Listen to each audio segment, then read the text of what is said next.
afternoon. My name is Rex Sims, and I've been asked to speak a little bit about early times in Bonita. Peggy and I moved here in 1980. We tell everyone we came down to this little place in a covered wagon, but actually we came down in a Mercedes. But Bonita was a little one-horse town that the streets were unpaved and most of them filled with potholes, filled with water. But it was a quaint little place, and everyone was from someplace else. And we bought a nice house over on Mango, a nice big lot, all surrounded by jungle. And we thought we'd spend our winters down here and keep our residence up at the lake in Indiana, where we had lived for many, many years. But in time, I got interested in the Chamber of Commerce, and so I was asked to help recruit new members and so forth. So we started in and started building a chamber. We had something like 29 members, and I think the dues were $25 a year, and about 10 of them hadn't paid. But we went around and eventually began to build a little interest in a chamber here. And we put on a couple little programs that year, and then Peggy and I went back up north for the summer, and then when we came back, we began to get more interested in business. So I started a business down here called Builders Glass Service, and we operated that for a number of years. But Bonita had some issues. It was a quaint little nothing, and that was the problem. Bonita wasn't anything. It wasn't a village, it wasn't a city, it wasn't a town, it wasn't incorporated. It was, when it came down to the truth of the matter, Bonita was the villages that surrounded the dog track. The dog track was the big elephant in the room that was the biggest employer and the biggest taxpayer and a well-known big event. And at that time, the dog track only raced 20 days a year. So every day that they were open, it was a big day. And they had big dining rooms, and it was a big thing. Wednesday afternoon was a matinee with $1 beer and $1 hot dogs, and the cars were packed the parking lot. The road from Fort Myers Beach was packed with cars coming down to the dog track. So the dog track was the emphasis in town. Bonita was just laying alongside of it. After a while, we began to have a group put together to kind of work on these issues. And the first issue, of course, was crime. Crime, Old 41 was not safe after dark. There were various gangs and assorted groups that controlled it. There were guns everywhere. And so crime was a major issue. And the second thing was traffic. As I say, the roads were, half of them weren't paved, and the ones that weren't paved were filled with potholes, filled with water. It was a mess, and the school buses ran. Bonita was growing. There were a lot of houses being built, and so this was important. And the third thing that was important was the development. The county commissioners had a program that they collected impact fees for new construction. And there was a tremendous amount of residential new construction going on in Bonita.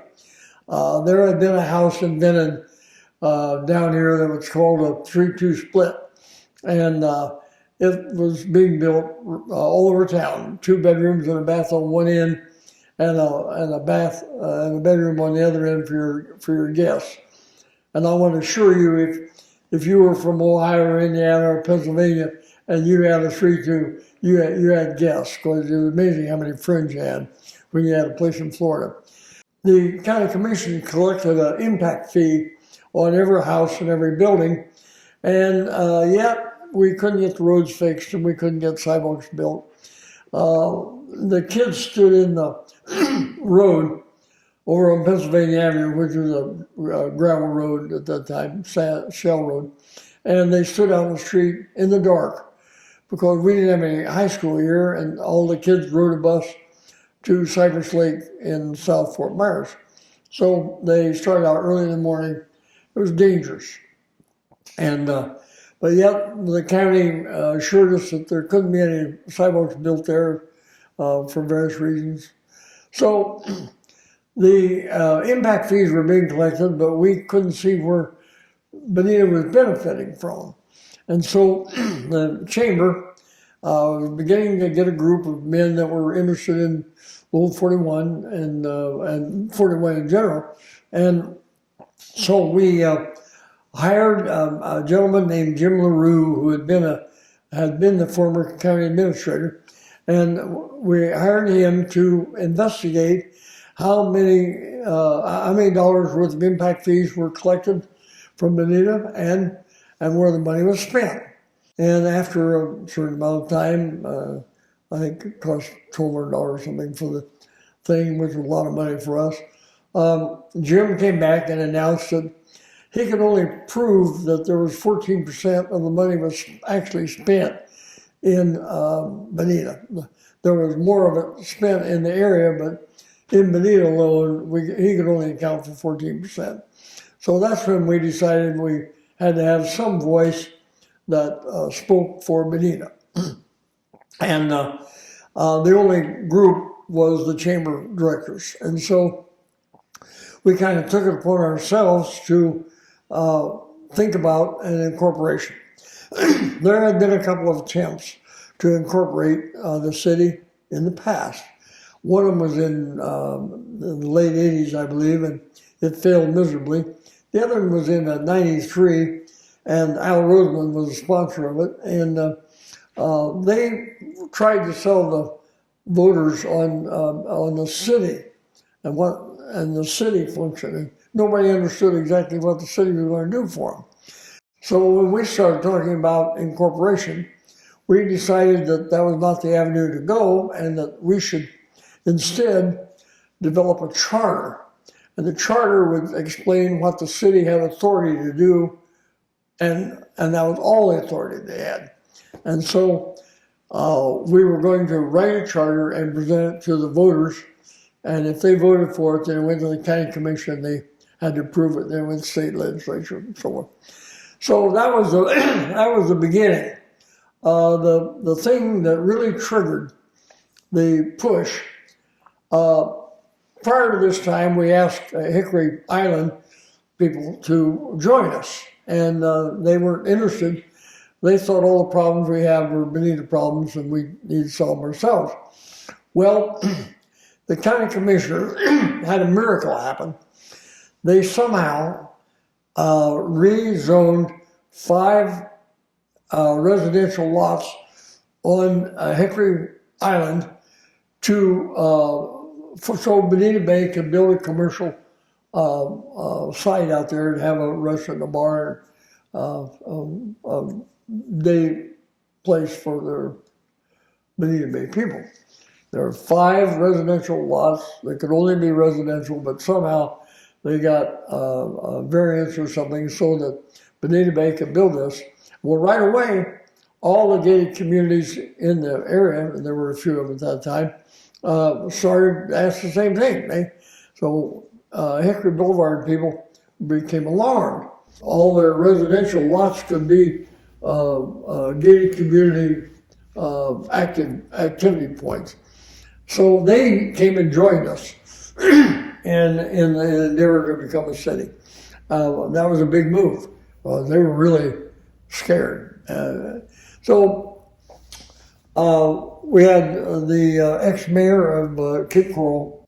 He did a survey to determine that we had enough taxable valuation to support a city. This cost some money, and I think the chamber directors passed the ad around and paid for that. But he proved that we had the work to actually become an independent city, and but we'd have to put on a program to sell the charter to the voters, and essentially that's what we did. And it was a long year, and we started out with a committee of about, 25 or so, and it got pretty tough. There was a lot of opposition to it. And surprisingly enough, the chamber members voted not to support the incorporation because the chamber was managed by the developers back then, and they didn't want to ruin a good thing. So it was a tough year, and there was a lot of hard words and letters written to the editor that were just full of bogus lies and so forth. But we made 5 presentations that I was a part of. They made others, but I was part of 5 different presentations to the voters to tell them what the city would do. And of course, the word was the first thing we're going to do is raise taxes. So the city's been very careful down through the years about raising taxes. So it was a long, hard year, and we did a lot of campaigning. But eventually, when the votes were counted, we won by 1,400 votes, which was significant because Marco Island had gone through 4 different votes to become a city. And we decided if we didn't do it the first time, that was it. It was over. And so we won by 1,400 votes, and we had a city, but we didn't have any elected officials. So we became a city December 29th of '99, and then we had an election in right away for city officials, and they took over in April. Now, we were officially a city, and we officially had a mayor. His office was the back seat of his SUV, and we had some crates in there that we put files in, and that was our office. We didn't have bank account, we didn't have insurance, we didn't have anything. So we started from ground zero. And I want to tell you that there was a whole lot of dedicated people that put in a lot of man hours to make this thing work. It didn't just happen. It was a group of people that cared about the future of this community. And I look back on them now and I think we didn't appreciate them like we should have, but it worked because a lot of people cared and a lot of people put forth a great deal of effort and time to make it happen. After we became a city, there were certain things you have to do in a certain time frame. And one of the requirements was that you had to have a comprehensive plan within 2 years. This is a big deal. Comprehensive plans are essentially the blueprint that the city's going to grow on and use in the future for zoning and building and so forth. And so Paul Pass appointed me and another group of men to become the first planning commission. And we hired a team to come in and I hauled them around in my flyer vans to all the gated communities so we could write a comp plan that was for Bonita Springs. And we did.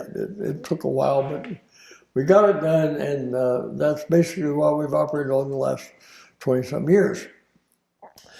One of the interesting things was prior to incorporation, I would say crime was a vicious thing. But after incorporation, it was kind of amazing. Before incorporation, we had 2 deputies, one in Fort Myers Beach and one in Bonita on the weekend. After incorporation, right away, we began to get more deputies down here visually. We had a sheriff, a very colorful guy, I might add, but he saw what the vision was going to be in Bonita, and so he started cooperating. They set up a depot down here with more full-time deputies, and eventually the city council started hiring deputies who represent Bonita Springs. They're employed by Bonita Springs, and we have a great number of them now, but back in the beginning I think we had 3 because they are expensive. But it made a big change. Right away, the downtown took on a different atmosphere, and we set up the CRA, which put in some sidewalks and things like that. Prior to this time, there were no sidewalks along 41. They were just sand path on either side. Kids walked to school in the road. And right away, things began to change for the better. It's interesting to note that within 6 months after we became a city, there was a beautiful sidewalk starting at Old 41, going down Pennsylvania, clear to Arroyo, about half a mile, I suppose, and then it turns up Arroyo and goes up to Bonita Beach Road. It was a sidewalk that the people, the engineering department at Fort Myers had told us for years was impossible to build because of space requirements and zoning and this and that and the other. But 6 months after we were a city, there it was. And the kids stood on the sidewalk to wait for the school bus, not out in the street. Within another 6 months, we had the first phase of our new city park. We built a kind of a little band shell there. It wasn't really a band shell, but it was a place where we could have meetings and programs and so forth. And the city park got cleaned up, got electricity buried underground, and got speakers, got a new flagpole. Believe it or not, we had an old piece of pipe for flagpole for years. The town began to look like a town. And people begin to think of it as their community, as their town. Bonita Springs was meaningful. And I'm telling you, the early years of the city council, they literally were building from scratch. There was really nothing no history or no background to build on. It was a learning experience every month. But they did well, and they had some boo-boos along the way, of course. But it's where we are now. So now I look at it and think, okay, this has been 20 years getting to this point right here. Now we're at a stage where the next phase, which I assume will be the Bamboo Village build-out, will be the deciding factor of what the town's going to look like for the next 50 years or so. One of the things that we always prided ourselves is that this was a working community, and working people lived here, and this was a moderate place to live, and that's changing. The houses are getting bigger and more expensive, and it's a desirable place to live. It's a very nice community, and although this time of year there's plenty of traffic, in July there's not. So the point of the whole thing is people are coming from all over the world, not just Ohio and Pennsylvania anymore, New York, and Indiana. They're coming here from all over to visit and live in our city. It's a wonderful community. And the future that is starting right now is going to be a big difference in what's going to happen and how it's going to look in the next 50 years. I am so proud to have been part of it. We've been in business in Old 41 for 33 years, I believe, now. Kind of lose track. We started in 1985, whatever that is. And every year we see more and more people walking downtown. Years ago, nobody walked downtown. It was too dangerous. Now we have families walking and pushing a baby carriage or a stroller or something. They come and get ice cream and so forth. We see a lot of visitors in town that are here for the first time. And we have a beautiful beach until the hurricane, but it'll come back. It'll be more beautiful than it was. And I'm proud to have been a part of it.